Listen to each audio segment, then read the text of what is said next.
Welcome back, everyone. Today we're diving deep into Unreasonable Hospitality. Oh, this is a good one. I really enjoyed this book. It's by Will Guidara, right? Yeah, Will Guidara, he's the guy who, along with Chef Daniel Humm, ran 11 Madison Park. You know, that four-star restaurant in New York? Oh, yeah, yeah. I've heard of it, of course. Yeah.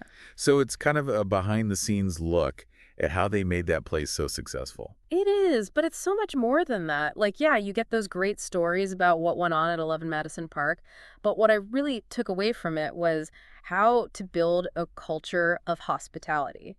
And he really believes that hospitality is a skill you can learn. You know, it's not something you're just born with. I like that. So anyone can create those amazing experiences, Yeah. right? Doesn't matter what industry you're in. Exactly. And he talks about how he kind of stumbled into this world. He shares this story about going to dinner at the Four Seasons when he was like 12 years old. Oh, wow. And he was just blown away by the whole experience, the service, the atmosphere, everything. And it like ignited this passion in him that would shape his entire career. It's amazing how a single experience can have such a lasting impact, huh? Totally. But it wasn't just that one dinner. His family was in the hospitality industry too, so it was kind of in his blood. Oh, really? What do they do? Well, his dad worked his way up through restaurants, you know, started as a busboy and ended up like a regional VP, and his mom was a flight attendant. Interesting. So he got to see both sides of it, the high end and the everyday service. Yeah, and he learned a lot from them about hard work and resilience and also about genuinely caring for people. And I think that really comes through in his approach to hospitality.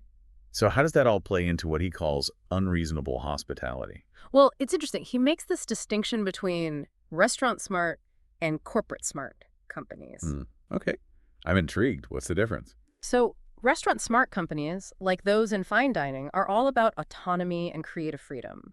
Like, they empower their staff to go above and beyond for guests to create those really personalized experiences. But that sounds like it could be a bit chaotic, no? It can be, for sure, and that's where corporate smart companies come in. They excel at systems and controls, which can lead to greater profitability. Right, right. So it's that classic tension between creativity and structure. Exactly. And Guidara himself had experience in both worlds.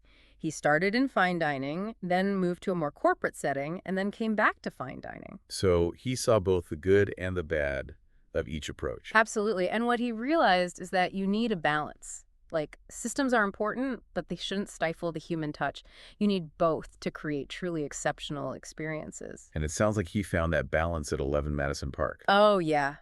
He and Chef Humm created this amazing culture there. A great example is their Made Nice Awards. It was this monthly program where they'd recognize employees who went above and beyond.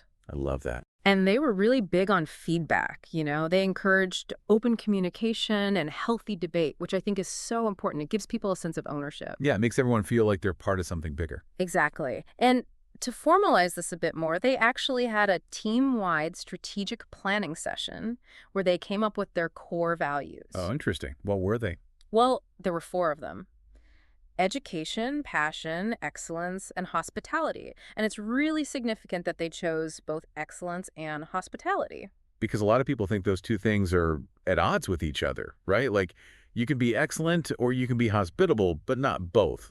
Yeah, that's a common misconception. But Guidara and Humm wanted to prove that wrong. They believed you could be super meticulous in your pursuit of perfection while also maintaining that genuine human touch.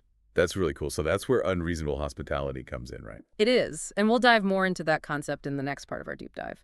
Okay, so unreasonable hospitality. It's all about, like, creating these legendary moments for guests. Guidara calls them legends. Yeah, yeah. He talks about how those are the stories people will remember and share Yeah. long after they've left. Exactly. And one of the best examples is the hot dog story. Oh, yeah, yeah. That was a good one. So this couple's at 11 Madison Park, and they're talking about how they wish they had time to grab a New York hot dog before leaving the city. Right. And Guidara overhears them, right? And instead of, you know, just suggesting a place, he has the kitchen whip up a hot dog, like a beautifully plated hot dog, as if it were part of their tasting menu. I love that. It's so unexpected. The guests were blown away. It's a perfect example of going above and beyond, you know, not just meeting expectations, but exceeding them in a way that's memorable. And it's personal, too, right? It shows they were really listening. Absolutely. And what's interesting is that they didn't just, like, hope these legends would happen randomly. They actually created systems to encourage them. Oh, really? Like what? So they had this role called the Dreamweaver. This person was specifically responsible for, orchestrating these magical moments. Well, they took it seriously. They did. And then they had the +1 cards. Have you heard of those? Yeah, yeah, I think so. It was like a way of keeping track of guests' preferences, right? Exactly. So if a guest mentioned they loved a particular wine or had a dietary restriction, they'd note it down on a +1 card. That way, the next time that guest came in, they could anticipate their needs. So smart. It's all about those little details that make people feel special. And Guidara really emphasizes that this isn't just for fancy restaurants. He thinks unreasonable hospitality can be applied anywhere. Yeah, he gives examples from real estate, car sales, Like imagine a real estate agent. Instead of leaving the usual bottle of wine for new homeowners, they leave a gift basket based on their hobbies. or a car salesperson who throws in a free year of AAA for the parents of a teenager who just got their license. Exactly. It's those thoughtful gestures that go beyond the transactional and make people feel truly seen and appreciated.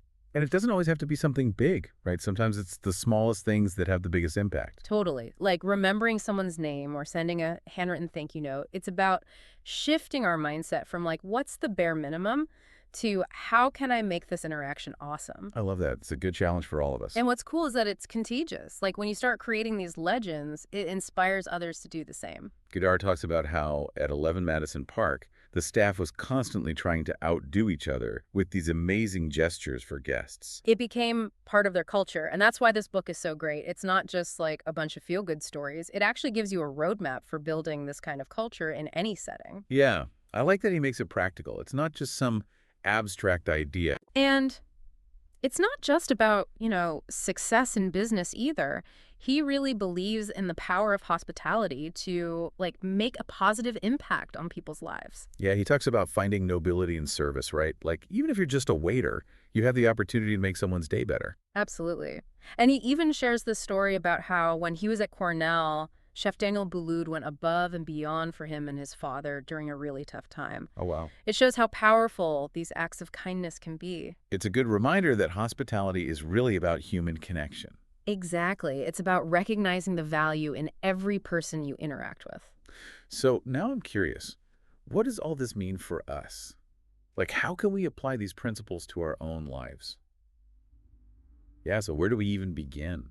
Well, I think the first step is just being more mindful, like really paying attention to the people we interact with every day. Okay, yeah, that makes sense. Listening to what they're saying, noticing their interests. Like actually listening, Yeah. not just waiting for our turn to talk. Exactly. And then thinking about like, okay, what can I do to brighten their day? And it doesn't have to be some grand gesture. It could be as simple as remembering their favorite coffee order. Or sending a handwritten thank you note. It's about those little things that show you care.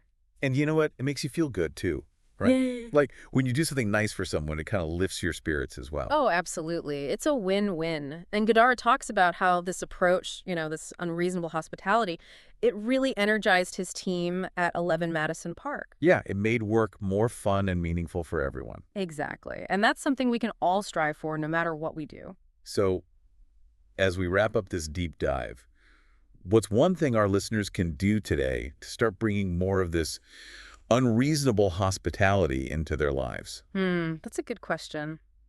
I'd say start by just looking for opportunities to make someone's day a little bit brighter. Okay. It could be a genuine compliment, a small act of service, anything that shows you're paying attention and that you care. And remember, it's a journey, We're all learning and figuring this out as we go. But the more we practice unreasonable hospitality, the more we create those little moments of magic that make life and work more enjoyable for everyone. I love that. Well, that's about all the time we have for today. Thanks for joining us on this deep dive into unreasonable hospitality. It was my pleasure.